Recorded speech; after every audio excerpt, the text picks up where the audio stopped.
Conversing is produced and distributed in partnership with Comet Magazine and Fuller Seminary.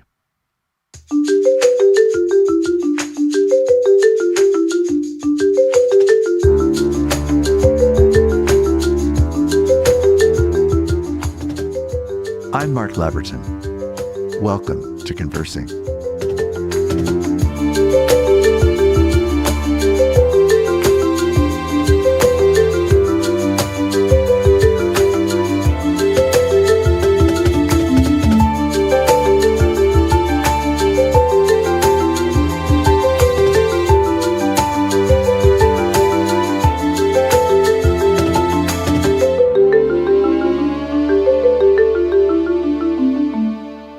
I'm so thankful for the chance to have Ivan Penn as our guest on Conversing. Ivan is an energy reporter for the New York Times and is someone who has been covering energy in all of its various forms for a long time. After graduating from University of Maryland at College Park, he worked at the Miami Herald and the Baltimore Sun, the St. Petersburg, Tampa Bay Times, and the Los Angeles Times. He's also, for me, a noteworthy graduate of Fuller. He has a master's in global leadership. As we record today's podcast, we are in a context nationally where roughly a third to maybe as much as half of the country's population is without electrical power. It's the winter of 2026, and the amount of snow and ice and disruption to electrical power centers has devastated people all across the Middle West and Eastern seaboards. Power is the number one thing that every one of us as an energy force use every day. Electricity is really central, in fact, to so many fundamental operations of daily life. So I'm particularly thankful to have somebody who can give us that purview of where we are, what the need is, what's happening, and who makes the decisions. Ivan, what a gift to have you today on Conversing. Thank you so much for being here. It is my great pleasure to be with you. You know, Ivan, it is an understatement to say that electricity and power are some of the things that matter the most in the world on an everyday basis, all over the globe. They have some of the deepest personal impacts. We can think of the way that electricity and many other kinds of power are needed for heating and air conditioning and for lights and for all kinds of industrial purposes, but all kinds of the most ordinary things that perhaps these days we primarily think of, is there an outlet, which means, is there an outlet for my phone? So the whole spectrum of power and the spectrum of electricity itself is a very personal thing. Tell us how you came into first being a journalist, but then secondly, how you found your way moving toward this particular area of work. Well, thank you again for having me. When I talk about how I entered this space, which now I've been a professional reporter for about almost 34 years, the psychological analysis, I think some would say that it was a way to get attention from my dad. Got it. It's always a father story somewhere. My parents were both public school teachers. My father was a news junkie. I grew up in the Washington, D.C. area, and my parents taught in the D.C. public schools. So he had a copy of the Washington Post on the coffee table. He'd get home and he'd watch the evening news, the 11 o'clock news. Then they came out with CNN. Right. So he was a true and absolute news junkie. And obviously as an educator, that would be understandable. So for me, I actually started journalism in elementary school. I was a weatherman on the in-house cable program, and then worked. I love picturing that. And then I worked on my middle school yearbook and my high school newspaper, and then my college newspaper. In undergrad, I went to the University of Maryland, College Park. And it was kind of a remarkable situation that I didn't fully understand at the time. I became the first Black editor-in-chief of the University of Maryland's daily student newspaper, Wow. The Diamondback. Mm-hmm. One of the biggest significant elements of that was the fact that my father could not go to that campus as an undergrad because of segregation. He attended what was then Maryland State and now the University of Maryland Eastern Shore because segregation wouldn't allow him to go to College Park.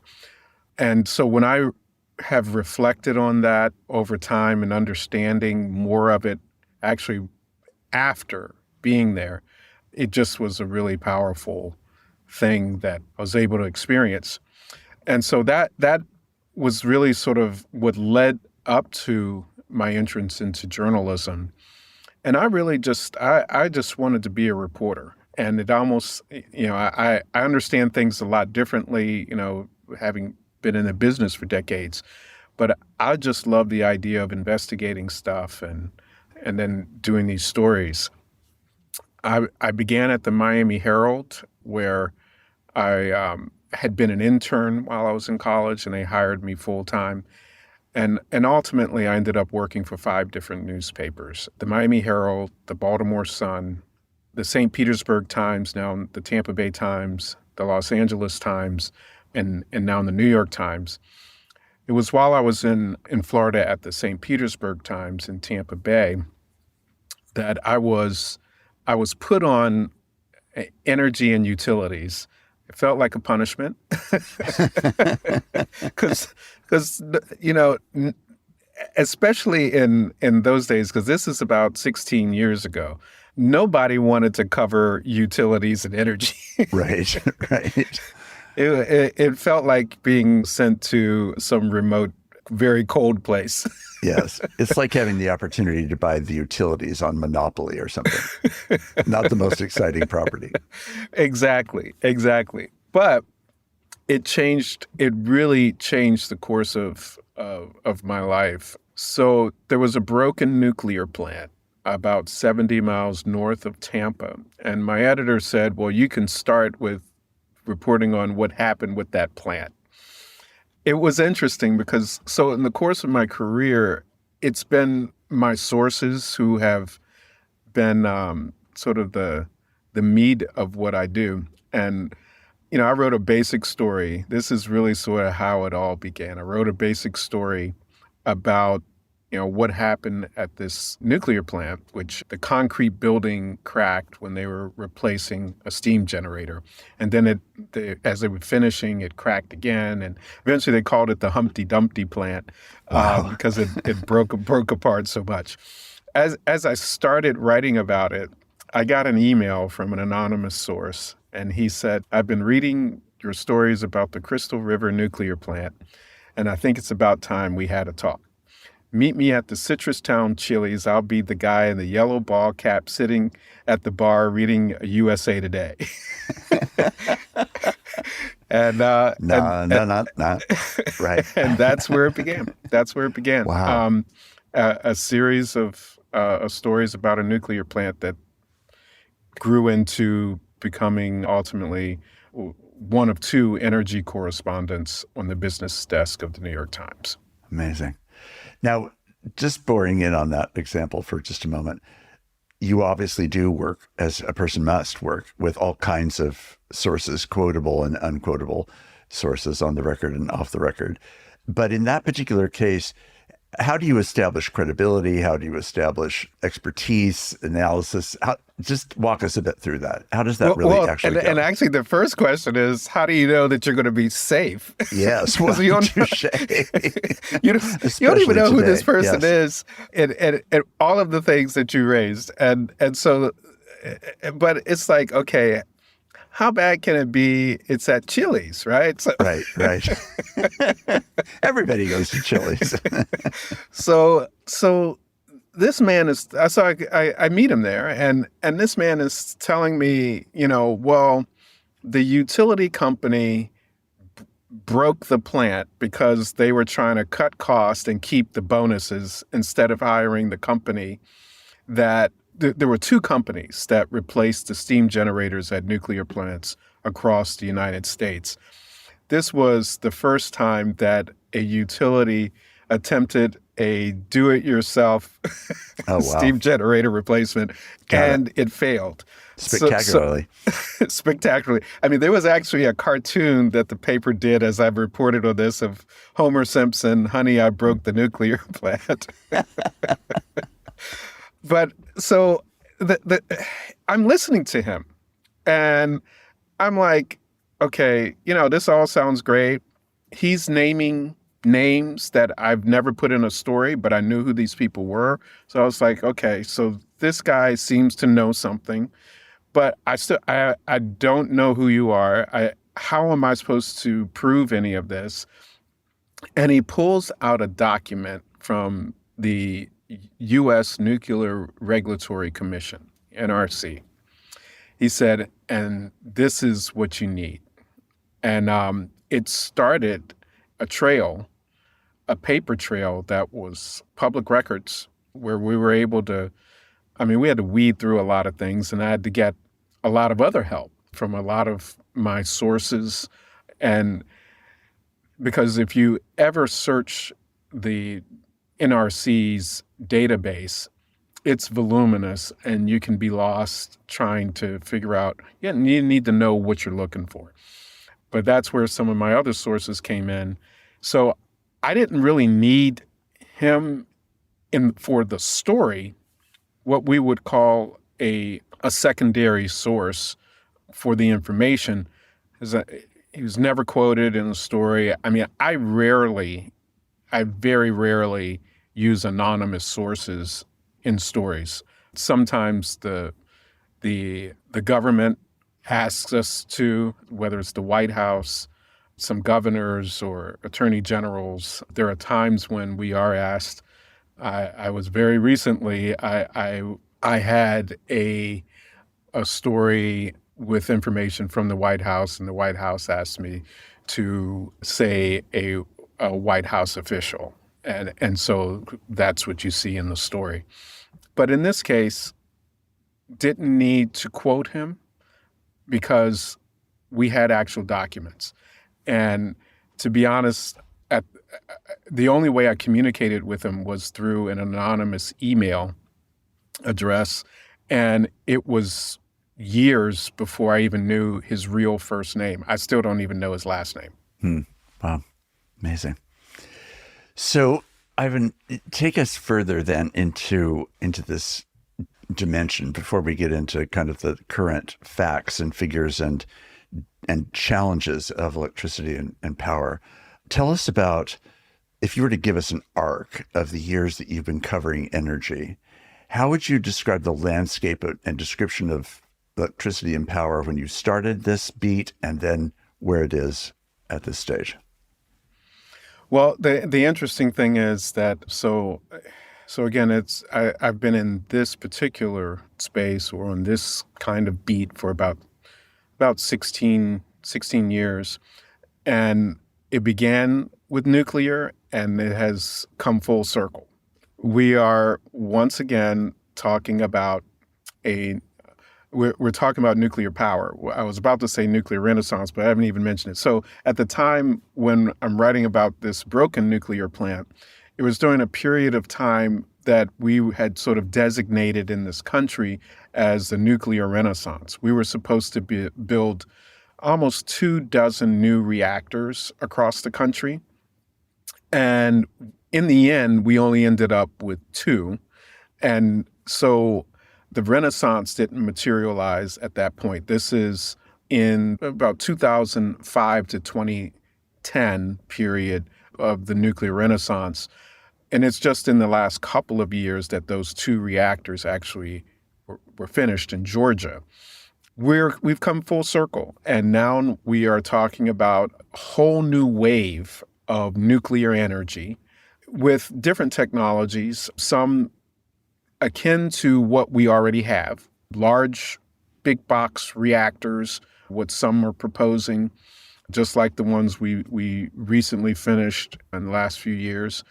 And then there's also talk of new technologies, what we call advanced reactors or small modular reactors. The idea is that these will be smaller than what we traditionally have seen around the country, and you can build them quickly, almost on, producing them on an assembly line, and because they're smaller, theoretically over time they'll be cheaper. And then we're also looking to the future of fusion reactors. So this is all the talk, and we've sort of come full circle in my time covering it. There's always talk of the need for more electricity, but in that 16-year period, we reached points where electricity demand went flat, and did not increase. But we're now entering a period of time where the expectation is there will be exponential growth in demand driven by data centers to support the development of artificial intelligence. So they're saying we need more power. And so where are you going to get huge amounts of power? Well, nuclear is the one that can generate a lot, but it's expensive. And that's been the challenge. Am I right that small nuclear power plants also have the advantage of doing less damage if something should go wrong? Not that it still wouldn't be a serious issue, but at least I've read that just because of their scale, they're not as consequential. But is that a correct understanding? Well, and some argue that point. Others contend that, well, depends on the type of fuel. I see. So there are a number of these new reactors that are under development where they're looking to use a fuel technology called TRISO. It creates a different kind of it fuels a different design for the reactor. And in short, instead of what we traditionally see, the big concrete building that you might see rise off of the banks of some water location, that isn't the kind of facility you would be looking at, because that concrete is designed as it's called a containment, because it's designed to help contain all of the heat, radiation.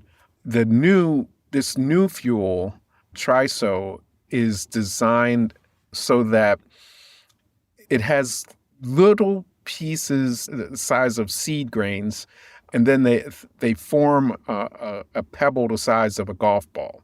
And the layers in it are what protect against the radiation.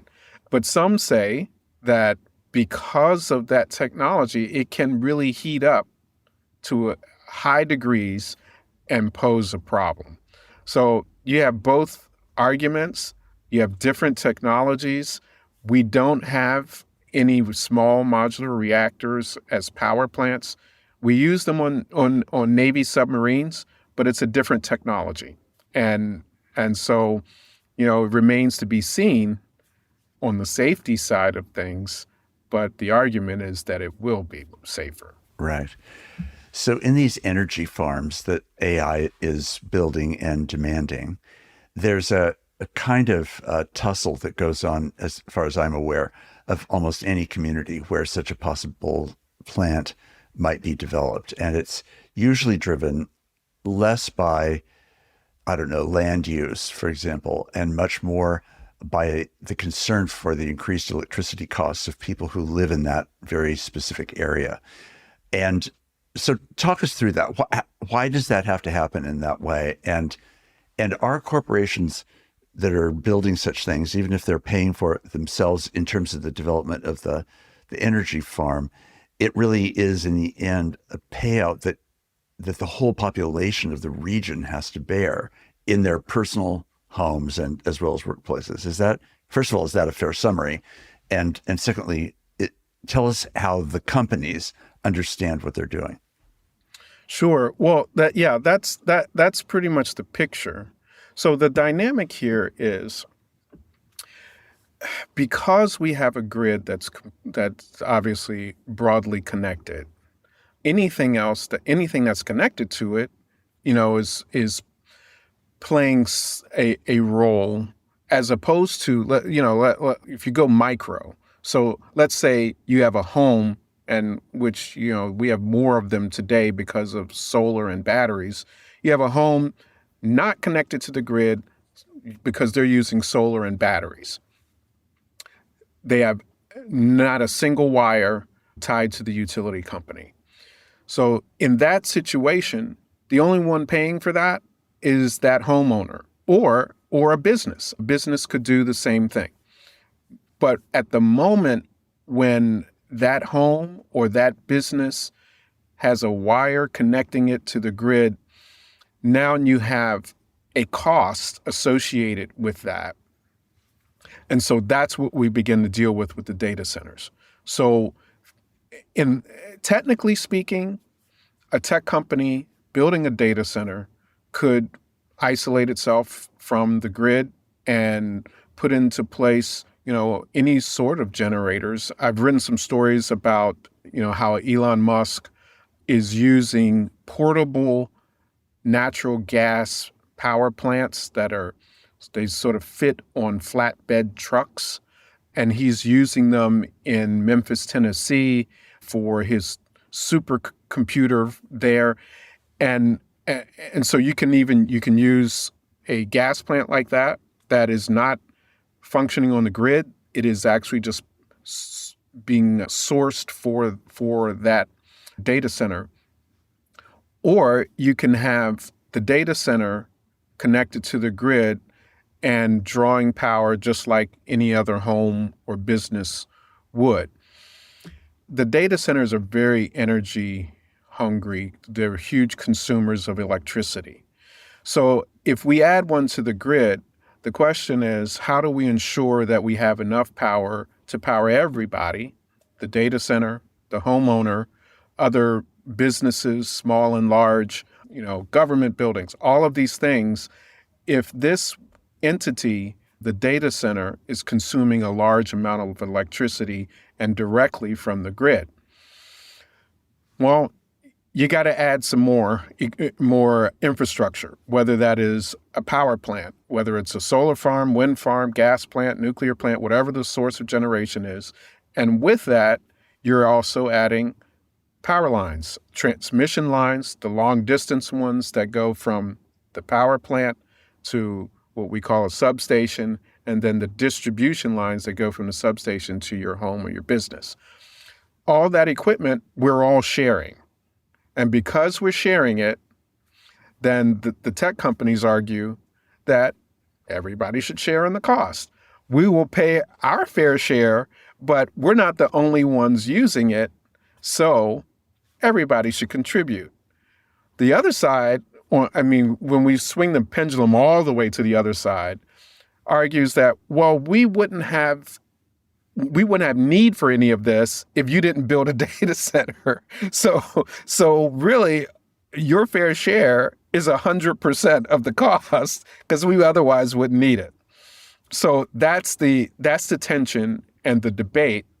And so what everyone's trying to figure out is, what is the fair share for the tech company and what is the fair share for other consumers? And is that negotiated on a state-by-state, county-by-county, property owner by property owner basis, or is there some? It's hard in this era to imagine some kind of national effort to coordinate how this should actually really be done. All of those players. Got it. So we've got multiple considerations. Part of the consideration is, the type of equipment. So if we're dealing with a large-scale power plant, then, who's building it? Is it the utility company that serves your home or your business? That could be, in California, we have Pacific Gas and Electric, and Southern California Edison, San Diego Gas and Electric are investor-owned utilities. And then we have public utilities, the Los Angeles Department of Water and Power, Pasadena Power, and Burbank Power. These are government-owned utilities. And it depends on who is building the plant. Is it, the Los Angeles Department of Water and Power, or in the case of the investor-owned utilities, they contract with developers who build a power plant. All of these things start to matter. So it depends. And do the tech companies, are they contracting to have them built, or are they just buying power from the grid? I mean, so who is involved in the decision depends on where all of this plays. So LADWP, that's going to be the city of Los Angeles. PG&E, or Southern California Edison, that's going to be the state of California. And then when you start talking about the transmission lines, those huge long distance power lines, if they cross, especially if they cross state lines, now it's the federal government. And so there isn't a one stop for any of this. You've got players on the local, the state, and the federal levels that are involved in some aspect of, just hitting the light switch in your home. So the political watcher naturally thinks that then the question about all of this power is really who's got the power behind the power. In other words, who are the entities or the individuals or the roles or the jurisdictions that actually make these decisions, and how is the average consumer in any way either being protected or harmed by not just the power work itself and all of its potential increases in cost, but also how is it being protected or not by the people that are behind the power, making the powerful political decisions about all this? So again, I'm a business reporter. So one of the things that I say to people is, it's not all of the technical and technology issues that are really the concern.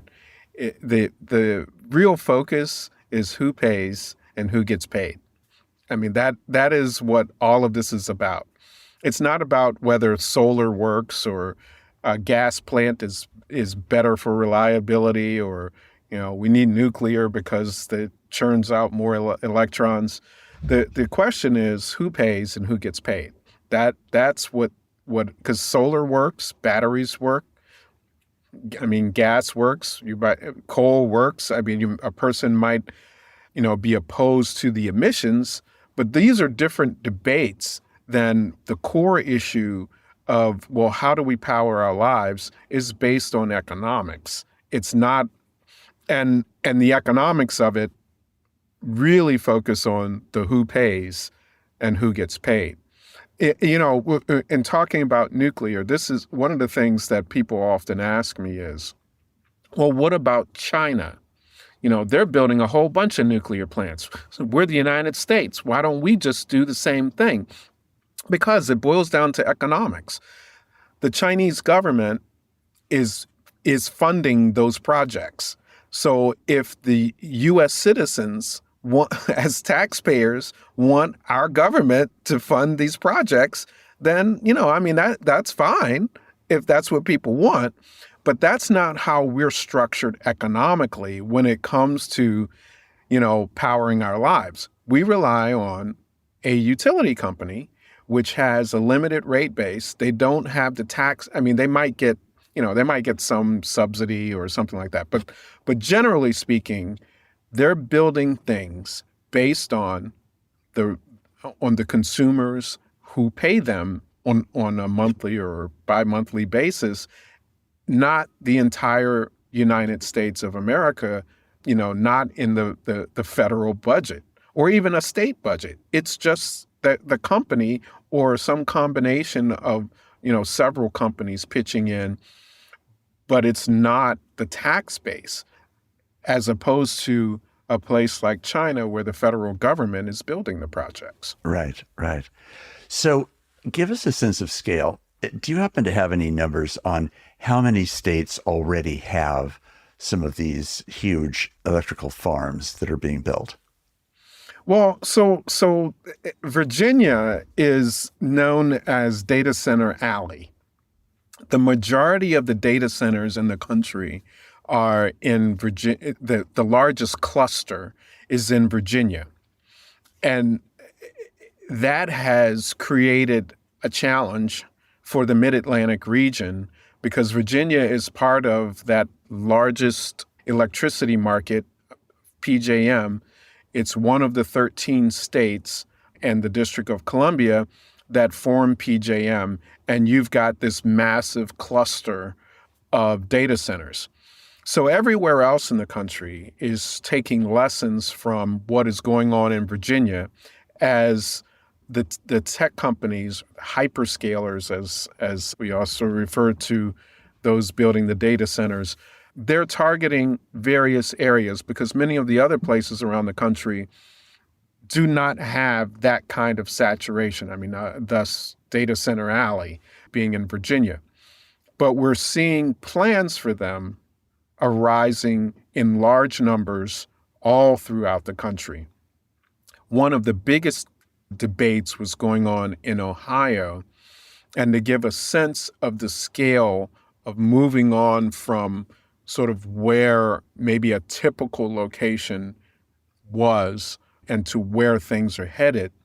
So in Ohio, there was a case where the utility sought to impose on the tech companies some framework that in the event, number one, in the event that the tech companies, proposed a data center and didn't deliver, that wouldn't be, those costs of improving the grid to support it weren't passed on to, homeowners and other residential customers and small businesses.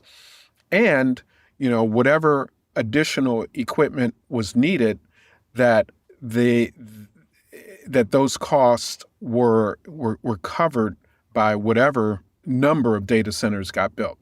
So this is in the Columbus area, and the amount of power used there was going to double the whole area, the not just, in one city, but the region was going to double because of data centers. And in the future, there were requests by 19 other data center projects that were going to add exponentially more demand onto the grid. So you can start to see the kind of scale we're talking about, where even in the short term, doubling the size of a significant metropolitan area, the electricity that metropolitan area uses, and even more in decades to come. So that's what we're grappling with. And how do you manage that when it's growing really, really fast? I mean, because the backdrop of this is not only, the development of artificial intelligence, but we're in a race because the U.S. is trying to stay ahead of China. And so, just like many types of competitive periods in our world history, we have this AI race going on between the U.S. and China. So that's driving even sort of this pace that we're building the data centers and that we're in need of improvements to the grid. So if we think of it as a matrix of different players who are speaking into determinations about what and where and how much and what size and when and so forth, at the moment, where does the scale tend to be tipped the most? Is it by bureaucrats inside utilities? Is it tech companies that are demanding the power? Is it politicians who are either wanting the revenue or wanting the attraction of having a data center built in their state or in their area? Or is it something else that you would say is really who's got the final say or the most significant say at this stage in the way things are organized? I'm sure it varies state by state and context by context, but. Well, it's a really fascinating question because typically and historically, the the Goliath in the room is the utility companies. And it's a really interesting dynamic that the public generally, I mean, I think can sort of imagine, but to really grasp sort of how this works, the utilities are typically the big player because they have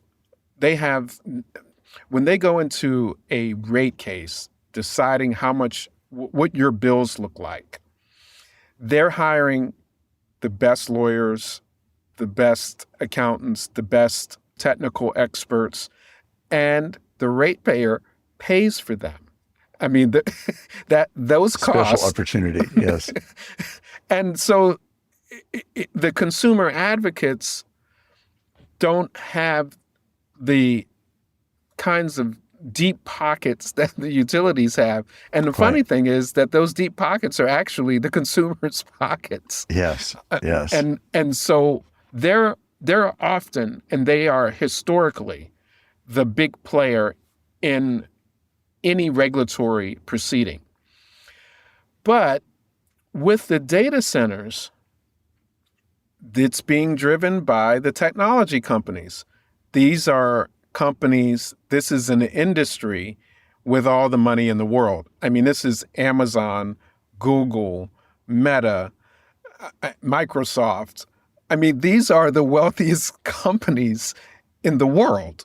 And so in now entering this same space, the utilities, once the Goliath, have suddenly become a David right. to much, much bigger giants. To the Goliath of technology companies. Yeah. Yeah.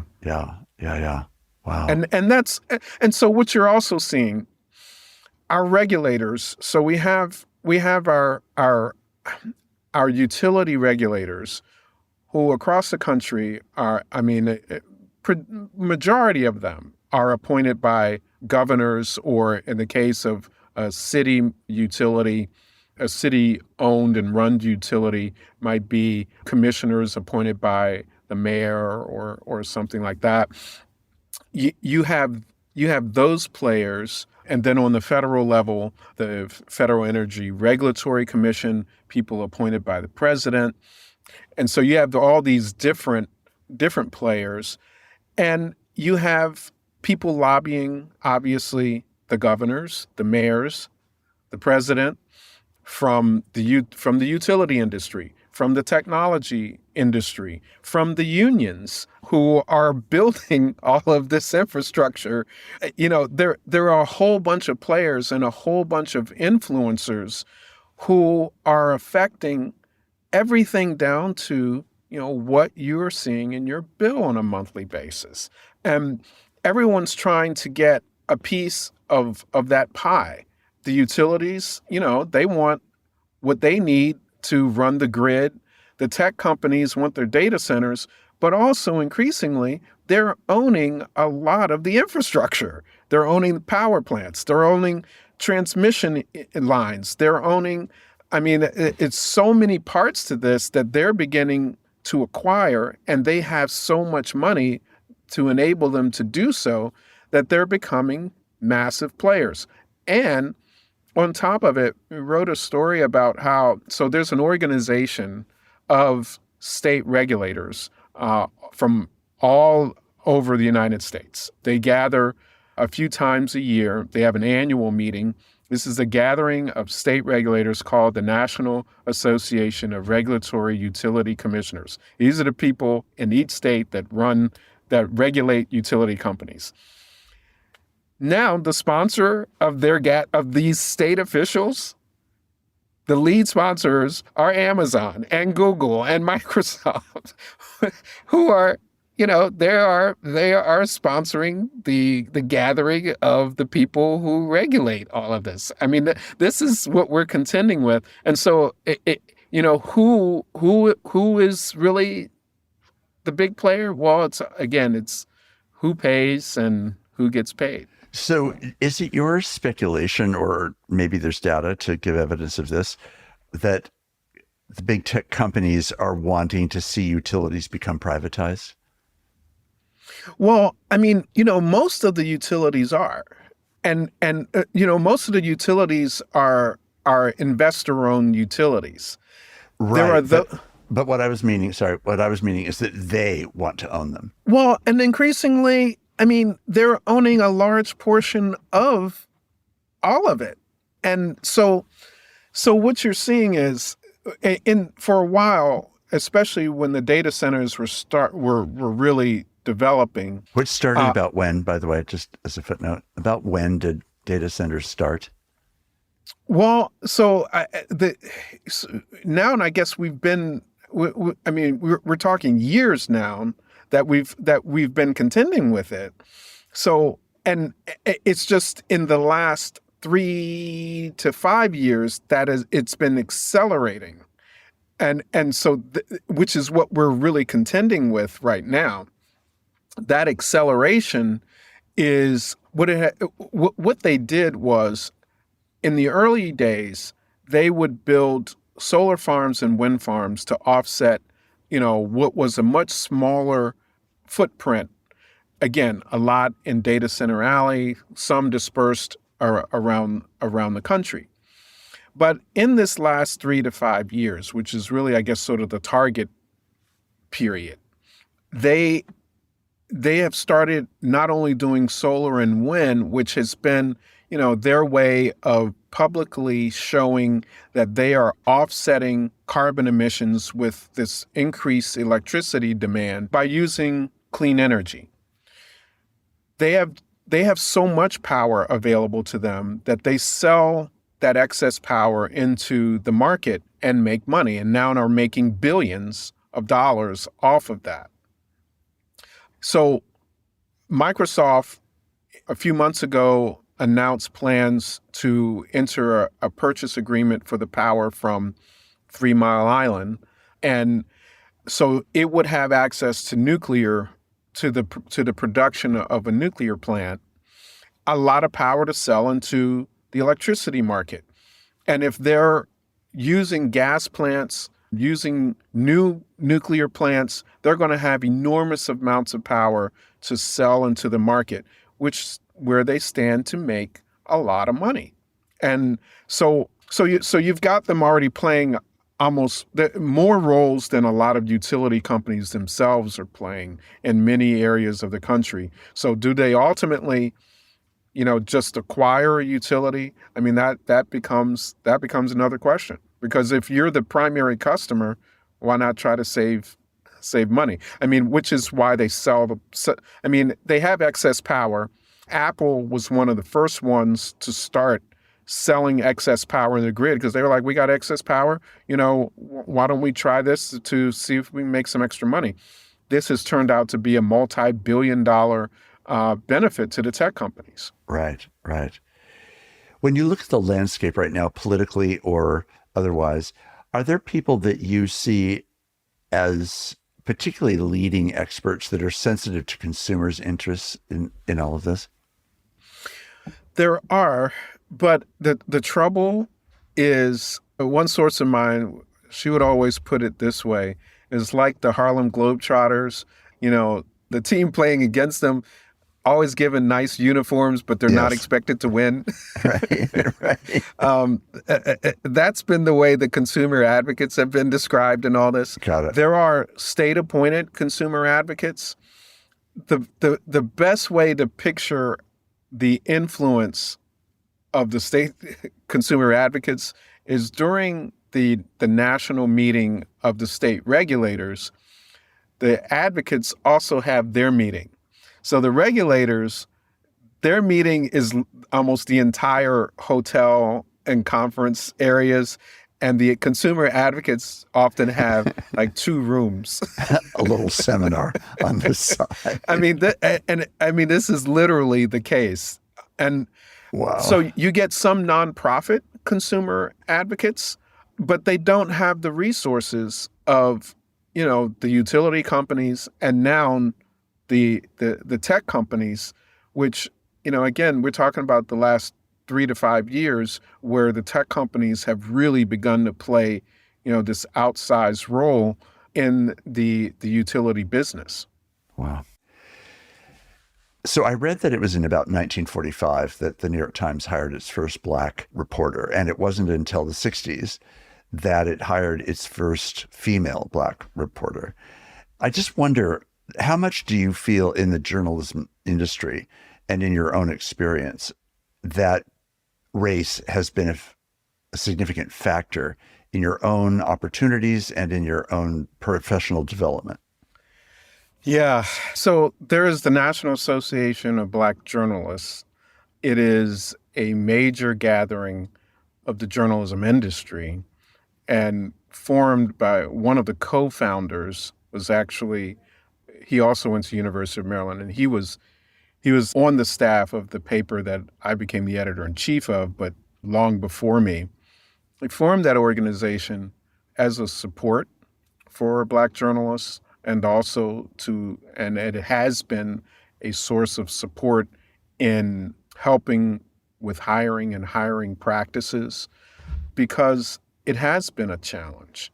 There have been points in my own career where, people questioned, did I come in through the front door or through an affirmative action type program? And it was a very frustrating thing because it's one of those questions that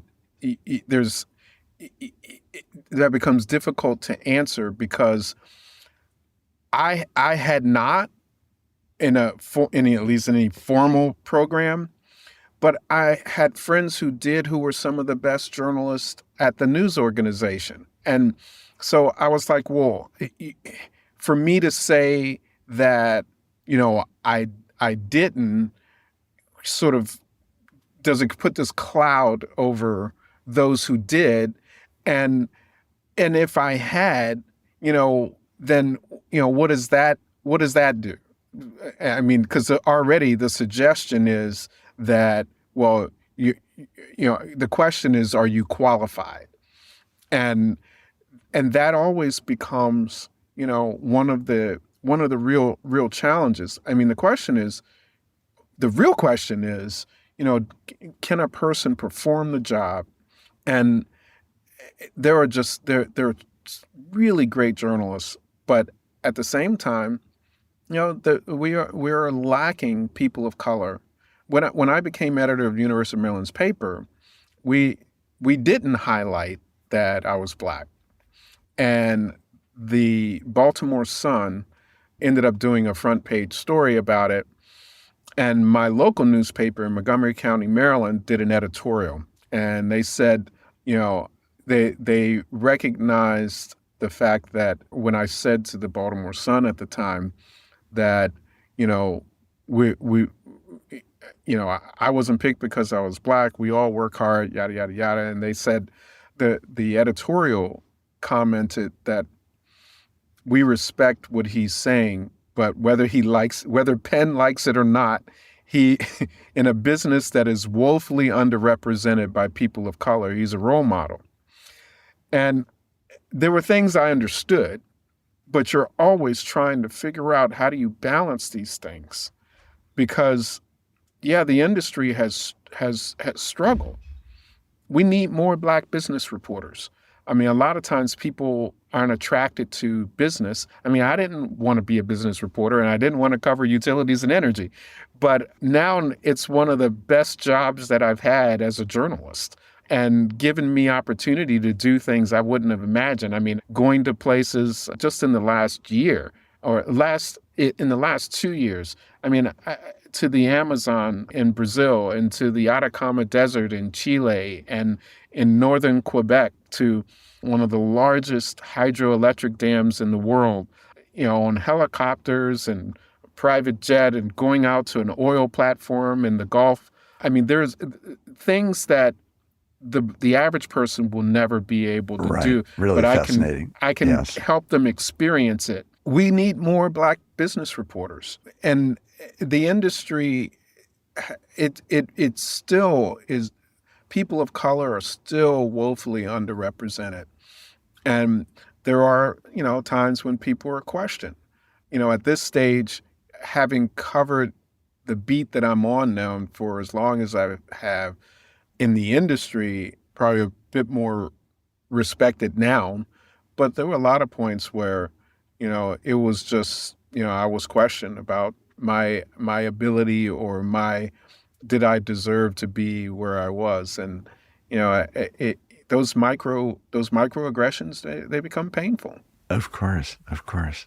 Ivan, I'm so glad that you're in the position you are, because the the kind of reporting that's needed, from my point of view, is the kind of reporting that reflects the full realities of what is being reported and the people who are reporting, as a reflection of the society and culture that we're all a part of. And, you're a Fuller grad, and I am really grateful that you added that context for your reflection, not because you're covering religion, but because your faith informs your life. So let's close there. How does your Christian faith guide, shape your imagination, your consideration of the events at hand, the weighing of hugely consequential topics that you're covering, the climate, everything?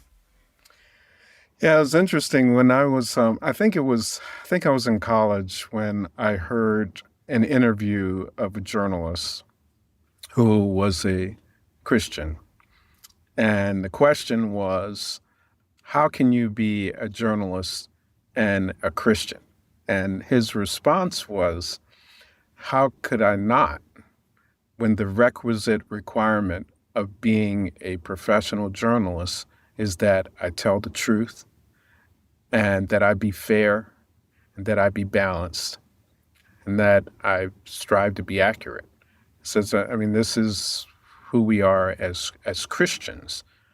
That became a guiding principle for me as a journalist. I mean, I know there are, in this day and age of, the questions about, what is fake news and all of these things. And what is fake Christianity? I mean, there is a major reality that most people don't understand. We are professionals those of us who are professional journalists, we are professionals because there is extensive training that goes in. And no, we don't just make things up, because if we did, we would suffer severe consequences for that. There are Supreme Court decisions that shape the work that we do. So we are held accountable. It's not just you do whatever you want.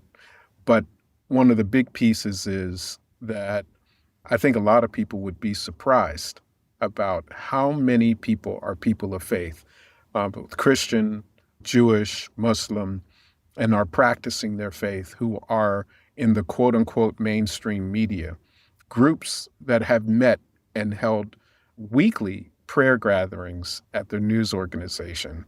That it is not a faithless profession. It is, in fact, a very faithful profession. It's fascinating to hear that. Ivan, thank you for your reporting, which I follow carefully, and thank you for seeing the world on behalf of all of your readers and doing the kind of curiosity and investigative tests that you have to do in order to report the truth fairly and appropriately and justly. The one thing that I tell people is, electricity now is the most important resource we have. And that is because now we don't have clean water without electricity anymore. So, and everything that we operate on, it's electricity driven. So it is the most important resource that we have. And so if you recognize that from a corporate standpoint, you understand that, the ability to monetize that and its potential when you monetize it, that can be helpful. It can also be exploited. And, I think that that's also one of the real things that I love about being a journalist. And it took me time to fully get to the place where I understand it the way that I do now.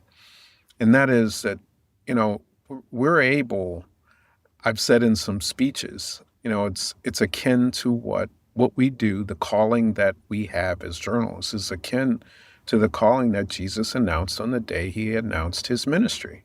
It is to bring good news to poor people. to deliver the oppressed, to set captives free. And some of that people may or may not like. But the reality is that people didn't like everything that Jesus did. Indeed. Indeed. And but that's what we do. And so to be able to stop abuse with a pen is a powerful thing, I should say.